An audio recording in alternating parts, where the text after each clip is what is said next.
Mas, bagaimana cara mengendalikan pikiran negatif? Susah banget. Kalau di sini bukan mengendalikan pikiran negatif. Karena kita bukan pengendali. Kita hanyalah penyaksi. Di saat Bapak Ibu pikirannya hadir, yang negatif-negatif hadir, itu nggak usah dikendalikan, nggak usah ditolak, nggak usah dianalisa. Cukup sadari, oh ya, ini pikiran negatif yang selama ini terpendam di dalam kepala. Sadari saja. Saksikan.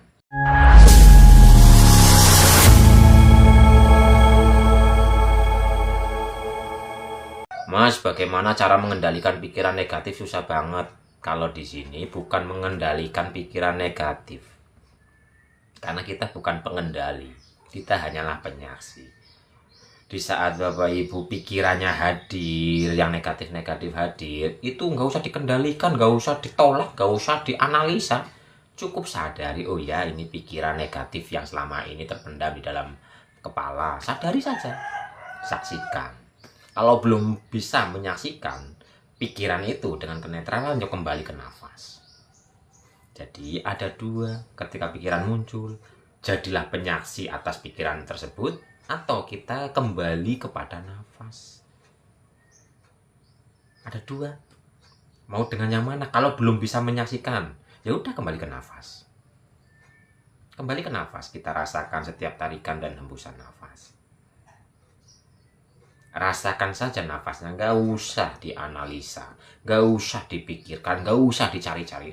Katanya nafas itu begini, nggak usah, nggak perlu. Cukup hadir, menyadari setiap tarikan dan hembusan nafas. Tingkatkan lagi, hadir dan sadari di sebalik nafas ada getaran-getaran ilahi.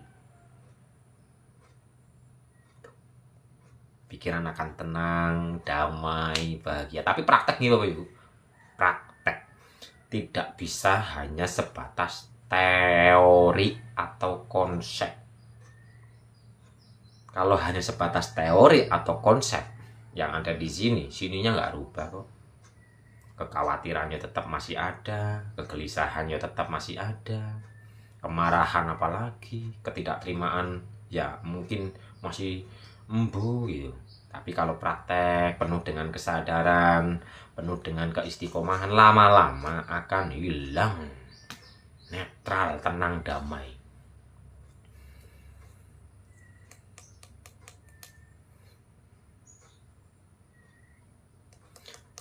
Mas, kalau nafas masih ngos-ngosan itu kenapa? Bisa karena terlalu fokus, bisa karena adaptasi raga ini bisa. Gini loh. Kita selama ini menggunakan pikiran nih, kan ada urut-urutannya. Ketika pikirannya itu ruwet, mumet dan sebagainya, ini nanti akan tenggelam ke dalam rasa. Ketika rasanya itu nano-nano, ntar detak jantung loh Bapak Ibu.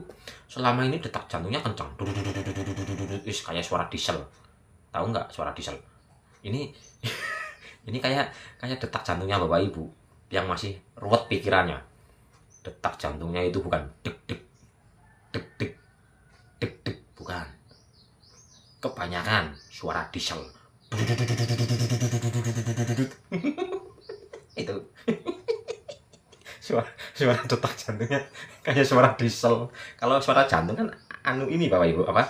Deg deg deg deg deg deg. Nah, ini kalau yang apa ya, yang rasanya tenang, damai, bahagia dan sebagainya itu deg deg deg deg. Tapi kalau yang pikirannya ruwet dan sebagainya, wah suara diesel. Kadang-kadang rembet. Makanya kayak teradaban, kayak ngos-ngosan. Ini karena detak jantungnya terlalu cepat. Detak jantungnya karena terlalu cepat. Lah untuk mengatasi kecepatan detak jantung ini dengan apa sih? Nafas ini tadi. Coba pelankan nafas. Karena di saat nafasnya pelan, detak jantungnya pelan, nanti pikirannya pun akan pelan, nggak terlalu bereaksi. Nggak terlalu bereaksi. Ya praktek Bapak Ibu, latihan. Nikmati setiap momennya, nikmati setiap rasanya di saat menarik nafas. Tarik nafas, rasakan. Di sebalik nafas ada hawa sejuk, hawa dingin.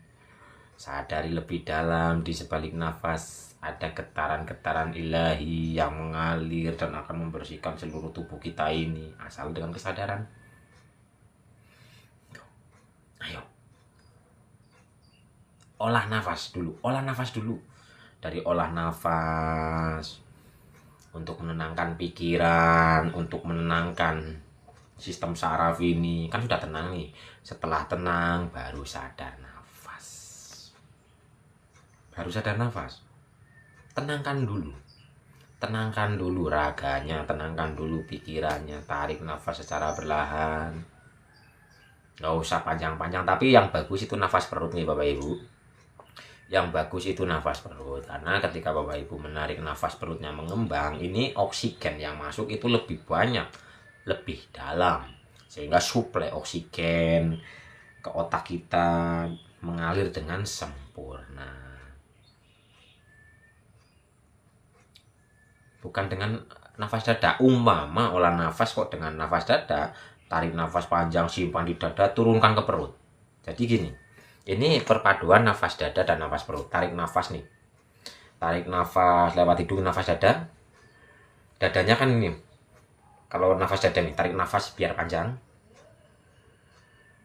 dadanya yang bergerak, perutnya kempes.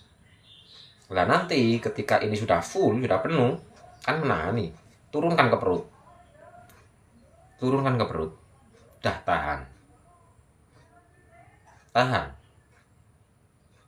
Nggak usah lama-lama, senyamannya saja, nggak usah dipaksa.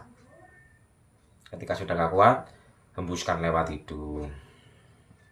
Tapi di saat menghembuskan lewat hidung kok agak berbet, langsung lewat mulut saja biar nggak putus-putus.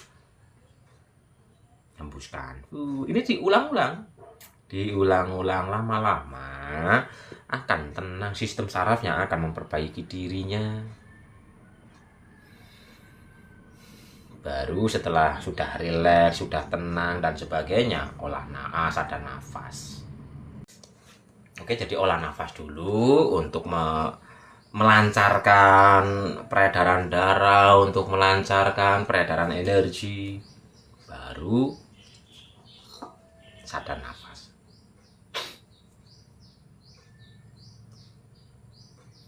Saraf simpatis berubah ke saraf parasimpatik ya Mas Isya, mungkin bahasa kedokterannya begitu. Dan waktu sadar olah nafas itu pun bukan dengan pemaksaan ya Bapak Ibu, bukan dengan pemokusan tegang, bukan. Jadi sadar akan olah nafas ini. Kalau dipaksa, kalau nggak sadar kan dipaksa Bapak Ibu. Tarik nafasnya panjang, dipaksa, sehingga nanti reaksinya malah nggak jelas. Terus kalau olah nafas, posisikan tubuh itu duduknya tegap lurus. Olah nafas duduknya kayak gini, bukannya sehat malah penyakitan. Kenapa penyakitan? Jalurnya energi itu kan lewat tulang punggung. Kalau punggungnya ditekuk seperti ini, ibarat air mengalir, itu agak kehambat, akhirnya jebol kemana-mana energinya. Tegap lurus, kecuali kalau udah tua sih memang nyatanya kayak gini lah. Yang masih bisa kayak gini loh, badan tegak lurus lah.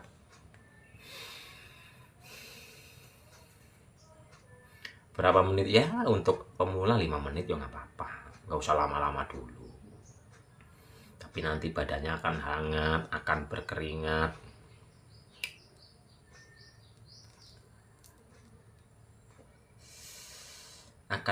Akan berkeringat.